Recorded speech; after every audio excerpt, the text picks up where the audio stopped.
Alright, another Open Dragon Mouth for you guys, and I'm going to start off with a spoiler because I just cannot ignore this. So if you plan to see this movie and don't want to hear about this, skip over a couple minutes because I'm going to go over this real quick. Now this is for the movie Pokemon I Choose You, which this is the 20th anniversary movie for the cartoon. Now, the movie goes through the familiar paces of Ash and Pikachu teaming up, and him making new friends, becoming a chosen hero, and he enters a battle that he's not really prepared for. And at the end of the battle, Ash, in an effort to protect a battered Pikachu, decides to take a hit from a bunch of possessed, enraged Pokemon and dies. Yeah, if the first Pokemon movie wasn't so tear-jerking enough, they had to do it again. But that is not the shocking part. He has this vision of Pikachu, and I cannot say that, I mean, I haven't watched Pokemon for quite a long time, but they broke the number one rule of Pokemon. Pokemon do not speak English! With the exception of Meowth. He has a reason to speak English. But in here, Pikachu speaks in the human language. What?!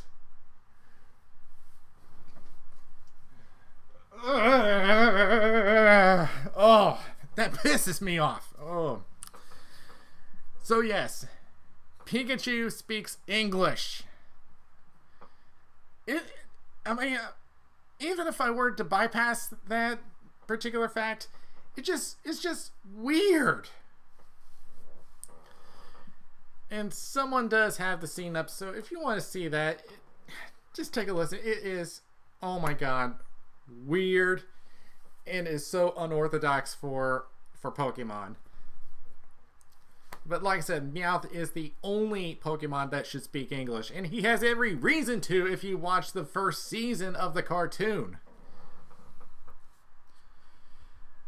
But enough of the movie. What everyone wants to talk about is the games for Pokemon Ultra Sun and Ultra Moon, which are coming out. And in fact, if they're not already out, and you could buy them separately, which I saw them listed around $40. There is a pack out there which you can get both games for $80, as well as 16 art cards and a digital download card for you to get 100 Pokeballs for each game. Now, if you've played the original Sun and Moon, it'll be very familiar to you. There isn't really much change to how it's played.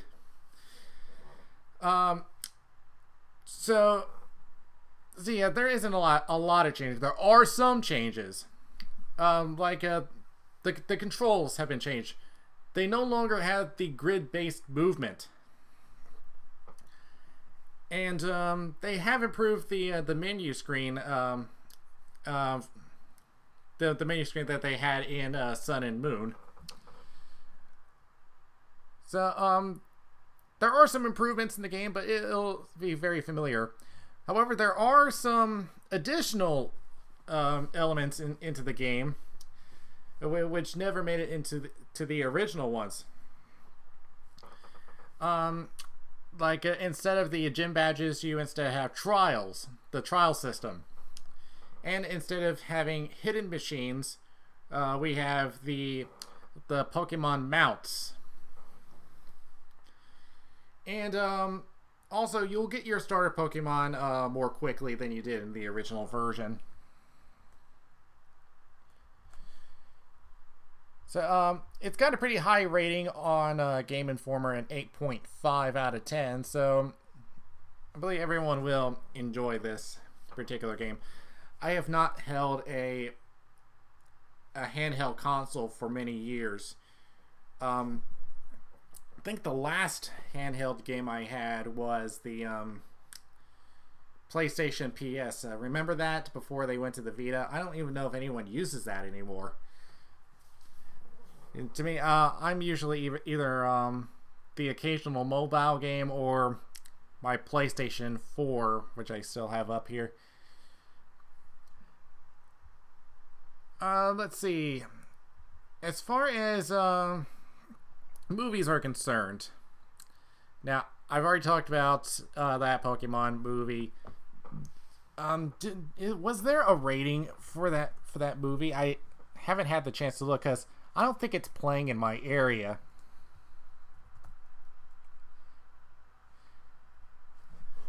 I'm looking up on Rotten Tomatoes, and it's gotten a terrible rating, a 20 on Rotten Tomatoes. So maybe I'm not missing out on it. And, well, no wonder there's only 5 reviews of it, so it's not a consensus, but then again, I don't think that critics are really going to go out and see this movie. But audiences are more lukewarm at a 68.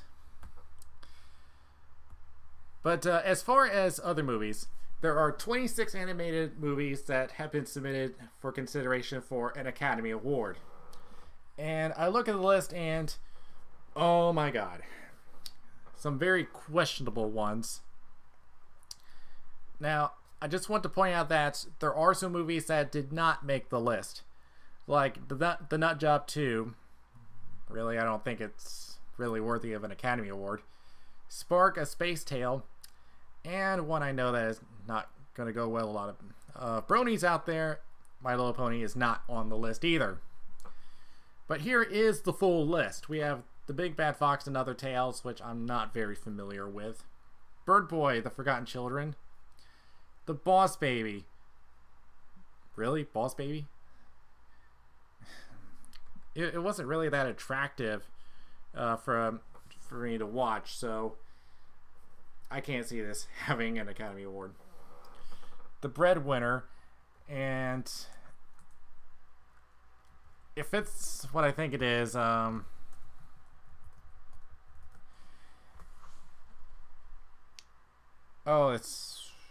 yeah, I don't know this one. Oh, it's a movie about Afghanistan under Taliban rule. Okay.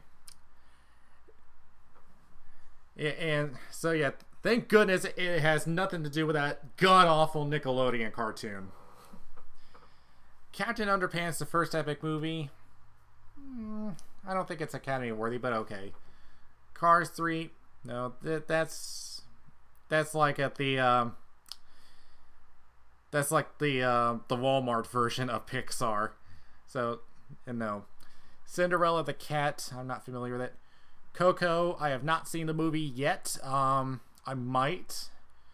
As a matter of fact, I think it has just been released in theater, so I need to give it a watch before I can judge it. But from what I hear, it's pretty good. Despicable Me 3. Can we let this movie die already? I've already had enough minions everywhere I go. Just let it die already. Oh no. Whose idea was it to put this movie in over MLP? The Emoji Movie is being put in for consideration. Whose idea was that? It is the worst movie this year. Ethel and Ernest, don't know that one. Ferdinand, I've seen advertisements for that. I'm not really interested in it. It's a movie from Blue Sky Studios, which doesn't have a very good history on making good movies.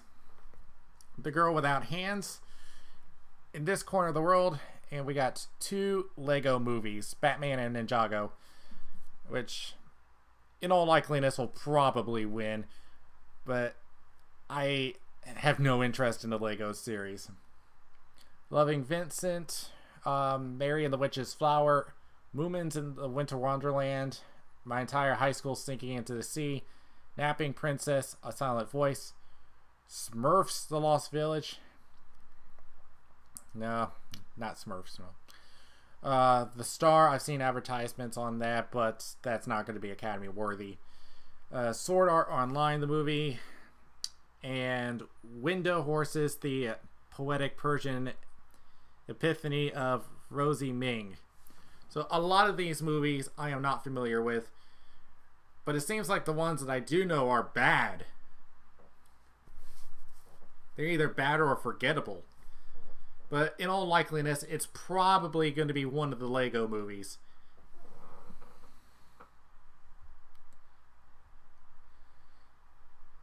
Let's see. Now, in a couple weeks, we will have Midwest Furfest. And like I said, I do expect this con to move up to #1 as far as attendance. Because like I said, there's a constant growth for this particular convention. And as of this recording, there's only 4 hours left for pre-registration. So you have until 1 a.m. today to get your registration before you have to go out the door. And I do plan to attend between Thursday and Sunday. Now, I was originally going to be going there till Monday, but I have something going on here at home on Sunday that I have to be at, and it's really important. So I have to leave Midwest Furfest early, but I'll be in there for the majority of the festivities.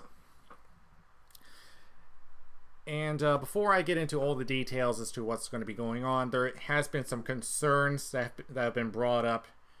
The most concerning one to me is of a threat that was made by one particular person that was reported by another furry who tried commissioning for art from him, but apparently he did not hold up his end of the deal, as they did not get their art after some odd months. And then he decided to post on his Facebook page in a couple of messages. This is from a Corey, I don't know how to say his last name, Urquiolo. And I'm going to be quoting this directly from the Facebook page. So here's what he has said. Everyone has a big sin they have committed. A lot of people I know and a lot of other people that do one or multiple silly things, and they are shunned and hated. I don't like my sin, but I seem to enjoy it way too much. What's something you did wrong to the world and people hate you for it? How many people have betrayed you and threw you under the bus? How many people must suffer until they are satisfied? My mind is at peace knowing this is how I will be. You started this and I'll figure out how to stop this. And here's the part that has stirred up. When you're trying real hard not to commit mass murder, but it sounds so satisfying right now. It's gotten to the point to where someone I looked up to the most betrays me. Don't go to MFF, just saying. Now this post was reported to the Midwest Furfest staff, and they did post on the Twitter page, and they responded by saying, "We love our vigilant attendees. We are aware of the post, and it is being addressed swiftly and appropriately. As always, if you see something questionable, report it to info@furfest.org." And they have gone on to say that we are not at liberty to discuss specifics regarding disciplinary actions. However, rest assured, this is being addressed appropriately. Now, just like everyone, I would like to know what they're doing to keep everyone safe. But if there's anything I know about the MFF staff, they work really hard to keep the attendees safe. If you recall back to 2014 during the chlorine incident, they did an excellent job getting everyone out of that hotel and keeping everyone safe. And especially credit to the Rosemont Police Department. So I have my full faith in the Furfest staff on taking care of that situation. Alright, so now that we got that out of the way, but before I do that though, if you do see anything that is of big concern, do speak to one of the staff members and they'll take care of it. All right, let's go over some stuff for Midwest Furfest. Now, the biggest change that we have in this year's Midwest Furfest is that the Dealer's Den and the Furfest Lounge number 2 has been moved over to the Donald E. Stevens Convention Center. So we actually have space in the Convention Center across from the Hyatt. This will be the first time that we have ever done that. So instead of going downstairs into the basement, we're going across the street. So this is great news. We're using a lot more space. So this is great news for the convention itself. And don't worry about walking across in the cold. There is a sky bridge that you can connect to that goes directly to the convention center. You can access it from the lobby level. So let's go to what will be going on in programming. Now, there are some slots for Fuzzy Logic Escape Room.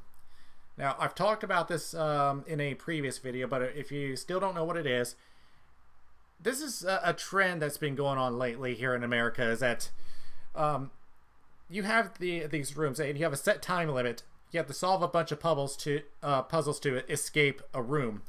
And you have to work as a team to figure out what it is to escape within that time limit. Let's see. They have bookings for... they got 3 different times on Thursday. You have to check with them directly to find out what slots are still available. The schedule has it for 4, 7, and 10 p.m. on Thursday, 10 a.m. on Friday, 1 p.m., 4 p.m., 7 p.m., and 10 p.m. For Saturday, we have 10 a.m., 1 p.m., 4 p.m., 7 p.m., and 10 p.m. And if you're doing Sunday, it will be 10 a.m., 1 p.m., and that's it.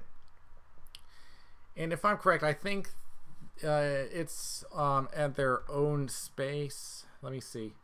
Oh no, it's going to be in the it's going to be in Narita. All right, as for everything else, pre-registration sponsors and super sponsors, or Chinese sponsor if you prefer that, will be 4:30. Every other pre-register badge will be at 5 p.m. All at-the-door registrations will be at 6 p.m. We have Bring Your Own Games on 7 o'clock, which will be occurring in the International Ballroom. And we have the Thursday dance that will occur at 10 p.m. And the DJs for that night will be at Sparks Tracks, Dune, and Nevimere. Or one I missed, Apollo. On Friday, Con Suite opens up at 9 a.m. Registration opens at 10 a.m. and gaming for both tabletop and video gaming will be also at 10 a.m. Opening ceremonies will occur at 11 a.m. in the main ballroom. You'll be able to meet the guests of honor at 12 p.m. Should be right after the opening ceremonies, which will occur. I expect that it'll be in the main ballroom.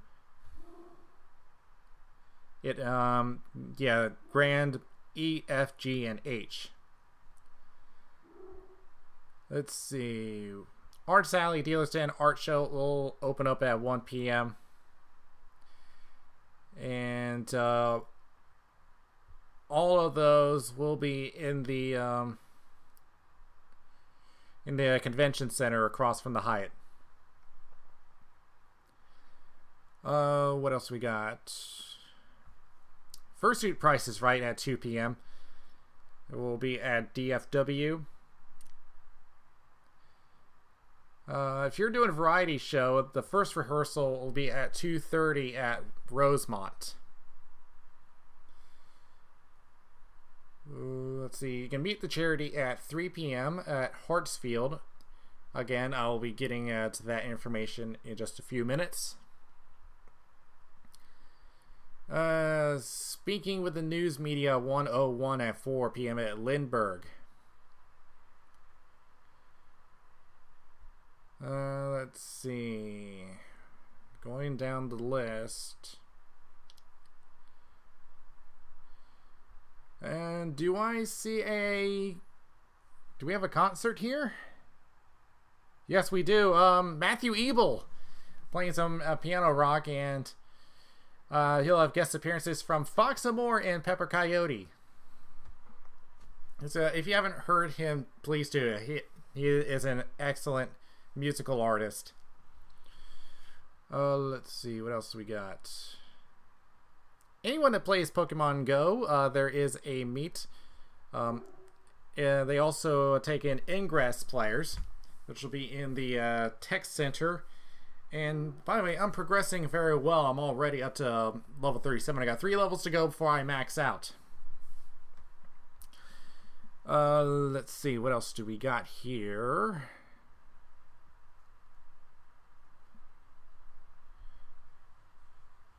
Friday Night Dance will be at 10 p.m. and your DJs for that one will be Swedish Dog Mafia, Curl Talk, and Rocco Jackal. Well, they put this one very late. One of my favorite panels, Whose Line Is It Anyway? They've placed this one at midnight going to 2 a.m. So they placed this one pretty late. This will be at Rosemont, which is one of the main areas. For variety show, rehearsal number 2 is at 9 a.m. at Rosemont. Let's see. Artist Alley Dealer's Den will be opening up at 10 a.m. If you're doing the poker tournament, that will be occurring at JFK at the same time.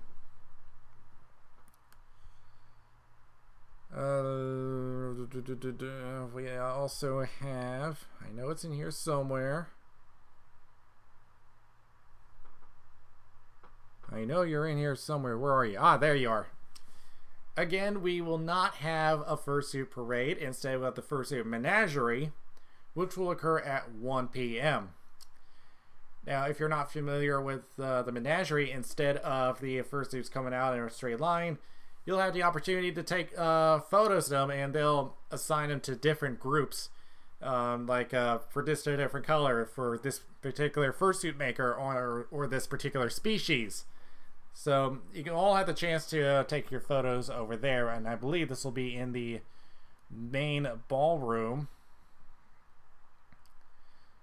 And they have the thing listed so long I can't even get the... Yeah, I have to click on it so I can see where it is. Grand E, F, G, and H.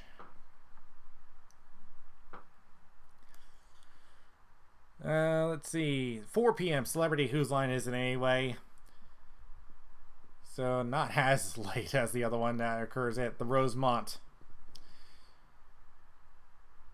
Let's see. And then after that, Three-Headed Monster, a 3-way comedy performance between Alkali, Xander, and Pandez at Hartsfield. At the same time, we'll have the Furry Variety Show at Rosemont. And after that, a Drag It Show, which is a podcast which occurs between Alkali and Xander. If you haven't seen that, I do have a separate video on that. You can look through my channel, which occurred at Anthrocon.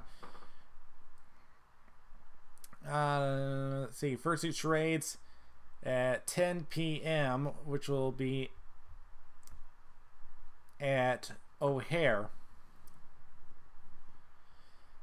Saturday Night Dance will occur at 10, and we'll have DJs Haku, Tech Fox, Fox Sky, and Treats. And then for Sunday, even though I won't be there Sunday, Artist Alley Dealer's Den opens up at 10. Finals for the poker tournament will occur at the same time over at John Wayne. Tabletop gaming, video gaming will also occur at this time. Charity auction will be at 11 a.m.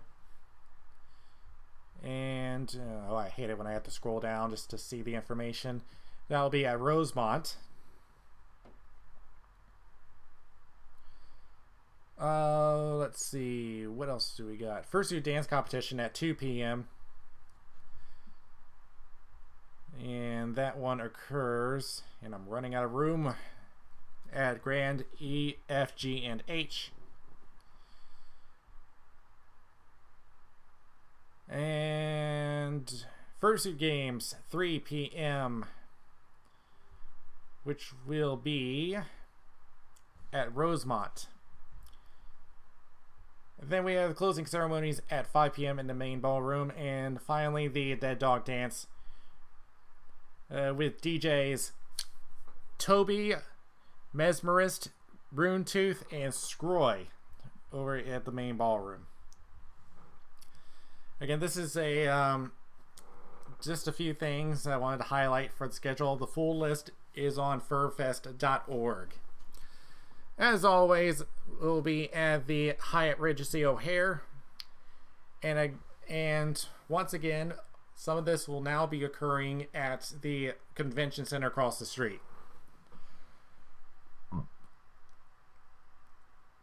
Now, if you've never been to Furfest before, if you're flying in, be sure you know which airport you're going to, because there's two airports. You got O'Hare and Midway.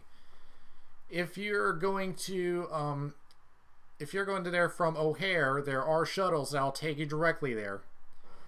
And this usually is with major airlines. If you're going to Midway, there isn't a shuttle that'll take you there. Instead, you have to go on the L train, which to get there, you have to take the orange line, and I forget what station you have to stop at, but you have to transition over to the blue line and then stop at Rosemont. And then it's about a 5 to 10 minute walk over to the hotels. Again, if you're staying at a different hotel than the Hyatt, do check with your hotel to see if there is a shuttle that'll take you there, because we do have our expansion hotels. We got Comfort Inn, Crown Plaza, and Aloft. I know they had more than that, because I know there was Embassy Suites in Hilton, though I never saw anyone list hotel rooms there, because I don't think they advertise them.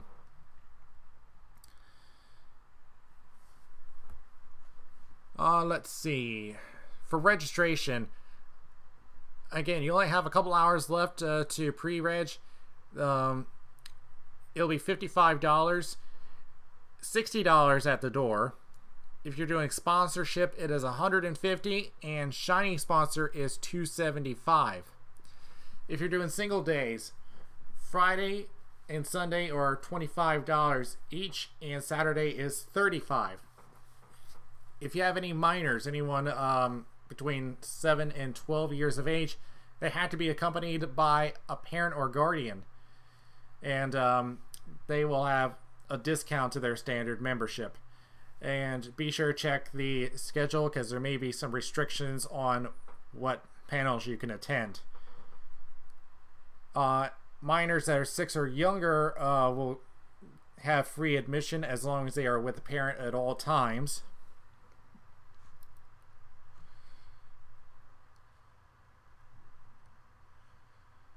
Let's see.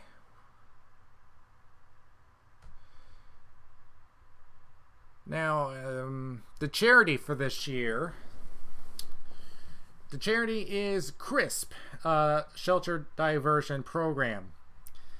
Now, CRISP is a new way to help pets and families in the Chicago area stay healthy and stay together.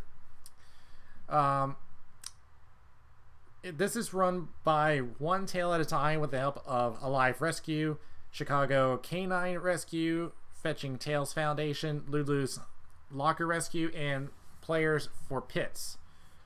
They assist owner surrenders at Chicago Animal Care and Control every Sunday. Chris first provides support to keep pets in their home, but if they must be surrendered, they network them for rescue to keep them out of their crowded shelters. So they'll be getting donations throughout the convention, whether you donate them directly or by the charity auction. The guests of honor, we have 3 of them. And they're not giving me much information.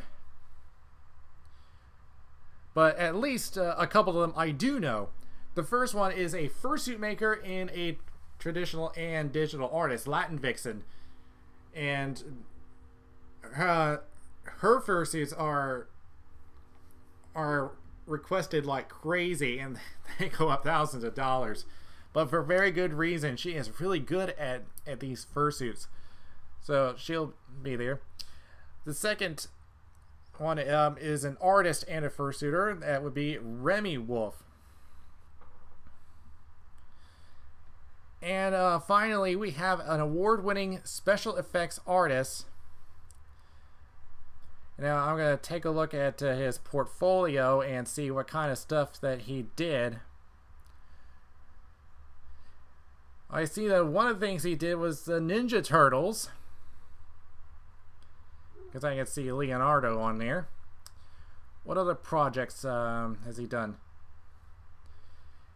He has done projects such as #Screamers, Juarez 2045, Jim Henson's Creature Shop Challenge, and the Emperor Wolf. And the one I'm talking about is Mr. Russ Adams. So he'll be there.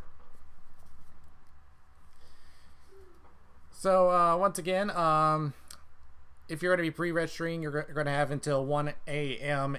Eastern Time or midnight Central if you're in the Chicago area to register. After that, you have to be at the door. Alright, so that will do it for me. And half hour already? Have I gone that long? Okay. Alright, so that'll do it. The Strike His Mouth is now closing.